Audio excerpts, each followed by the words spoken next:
ایک خاتون ہے، اس نے بچہ اٹھایا ہوا ہے. آپ صلی اللہ علیہ وسلم نے فرمایا کہ یہ کس کا بیٹا ہے، اس کا باپ کون ہے؟ عورت خاموش ہو گئی. ایک نوجوان تھا وہاں پر، وہ کھڑا ہوا، کہا حضور یہ میرا بیٹا ہے. یہ دونوں میاں بیوی نہیں تھے اور یہ شادی شدہ تھے جنہوں نے اظہار کیا، کہا حضور یہ میرا بیٹا ہے. یعنی وہ اظہار کیا کر رہا ہے کہ میں نے گناہ کیا ہے اس کے ساتھ، میں نے زنا کیا، بدکاری کی ہے.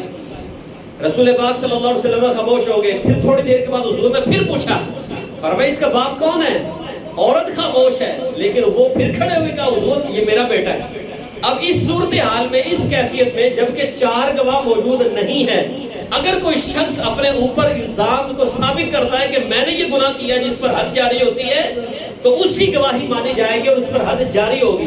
چونکہ وہ عورت خاموش تھی، وہ نہیں بول رہی تھی کہ میں نے بھی یہ گناہ کیا، حالانکہ ظاہر ہے غصے میں تو ہوا، لیکن وہ خاموش تھی. اس لیے وہاں پر حکم کیا تھا کہ اس عورت کو رجم نہیں کیا جائے گا، اس لیے کہ گواہ موجود نہیں اور یہ اقرار نہیں کر رہی. وہ شخص اقرار کر رہا ہے، وہ نوجوان اقرار کر رہا ہے کہ حضور میرے سے خطا ہوئی ہے. تو رسول پاک صلی اللہ علیہ وسلم نے نظر اٹھائی، صحابہ کرام علیہ رضوان کو دیکھا، اس انداز سے دیکھا کہ حضور گویا ہم سے پوچھ رہے تھے کہ یہ کیسا ہے. اب صحابہ کرام علیہ رضوان نے اس شخص کے متعلق کہا واللہ ما علمنا الا خیرا. کہا یا رسول اللہ صلی اللہ علیہ وسلم ہم نے تو اس میں صرف بھلائی دیکھی ہے، ہم نے اس نوجوان کو کبھی کوئی گناہ کرتے ہوئے نہیں دیکھا کہ کسی گناہ کا یہ مرتکب ہوئی. نماز بھی پڑھتا ہے، بڑے نیک اعمال کرتا ہے، بڑا اچھا بندہ ہے، ہم نے صرف اس میں بھلائی ہی دیکھی ہے. اب صحابہ کرام علیہ رضوان نے بھی یہ کہہ دیا حضور یہ بھلائی والا ہے، ہم نے بھلائی دیکھی. لیکن چونکہ انہوں نے خود اپنے اوپر جرم عائد کیا، اس کو ثابت کیا، تو رسول اللہ صلی اللہ علیہ وسلم نے اسلامی تعلیم کے مطابق جو حکم ہے فرمایا اسے رجم کر دو. اب رجم کیا گیا اور ان کا انتقال ہو گیا. اتنے پتھر مارے کہ ان کا انتقال ہو گیا.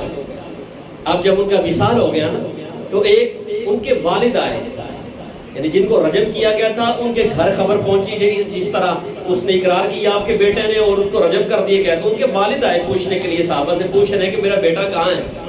تو وہ ان کے والد کو رسول اللہ صلی اللہ علیہ وسلم کی خدمت میں لے آئے. تو کریم آقا صلی اللہ علیہ وسلم کی بارگاہ میں آ کر ان صحابہ کے لفظ کیا ہیں دیکھیے نا. یہ بہت بڑا کبیرہ گناہ تھا جو انہوں نے کیا تھا، لیکن کسی کو تو نہیں پتا تھا نا کہ انہوں نے یہ گناہ کیا ہے. تو انہوں نے کہا ھذا جاء يسأل عن الخبيث. لفظ دیکھیں حدیث کے، کہنے کہ یا رسول اللہ صلی اللہ علیہ وسلم کو بندہ آیا ہے اور آ کر اس خبیث کے بارے میں پوچھ رہا ہے. یعنی وہ اب ان کی صحابہ کی نظروں میں وہ گویا کہ گر گئے تھے نا کہ یہ اتنا بڑا اس نے گناہ کیا، شادی شدہ ہونے کے باوجود زنا کیا، وہ گر گئے تھے ان کی نظروں میں. تو ان کو نعوذ باللہ انہیں خبیث کا لفظ کہہ کر پکارا، کہا حضور اس خبیث کے بارے میں کو پوچھنے آیا. تو کریم آقا صلی اللہ علیہ وسلم نے صحابہ کی طرف دیکھا، حضور نے فرمایا لَهُوَ أَطْيَبُ عِنْدَ اللَّهِ مِنْ رِيحِ الْمِسْكِ. فرمایا جس کو تم خبیث سمجھ رہے ہو کہ یہ خبیث ہے، تمہیں نہیں پتا اس کا مقام اور اس کی شان کیا ہے. فرمایا یہ اللہ کی بارگاہ میں مشک سے بھی زیادہ پاکیزہ ہے. تم تو اس کے ظاہر کو دیکھ رہے ہو، اگر یہ نہ بتاتا تو تمہیں کیسی خبر ملتی، تمہیں کیسے پتا چلتا اس نے بہت بڑی غلطی کی ہے. اس نے تو خود اظہار کیا، اس کے دل کو سکون نہیں مل رہا تھا اور اس نے حضور کی میری بارگاہ میں کہہ دیا کہ حضور کرم فرمائے. تو فرمایا اللہ کی بارگاہ میں یہ مشک سے بھی زیادہ پاکیزہ ہے. تو میرے بھائیوں ہماری غلطی جو بہت بڑی ہے وہ یہ ہے کہ ہم دیکھتے ہیں خطا کو کہ اس نے گناہ کر لیا، اس نے خطا کر لی، وہ تو ایڈا نیک ہے، وہ چٹی داڑھی ہوتی ہے، انہیں گناہ کر لے. ساری زندگی میں بتائیں گے فلاں کے پاس بیٹھے، وہ دکان پہ بیٹھے تو اس کا چرتا ہے یہ وہ بڑا یار بندہ تو بڑا، اس کو ہم نیک سمجھ رہے تھے پر اس نے یہ غلطی کر لی ہے. تم اس کی غلطی کو دیکھ رہے ہو لیکن اس کی سچی توبہ تمہیں نظر نہیں آ رہی.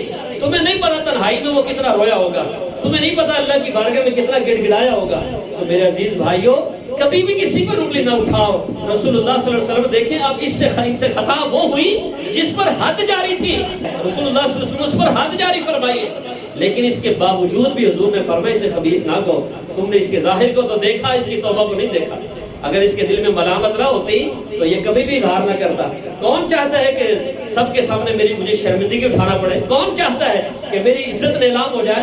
کوئی نہیں چاہتا. تو کریم آقا صلی اللہ علیہ وسلم کی یہ تعلیم تربیت ہے.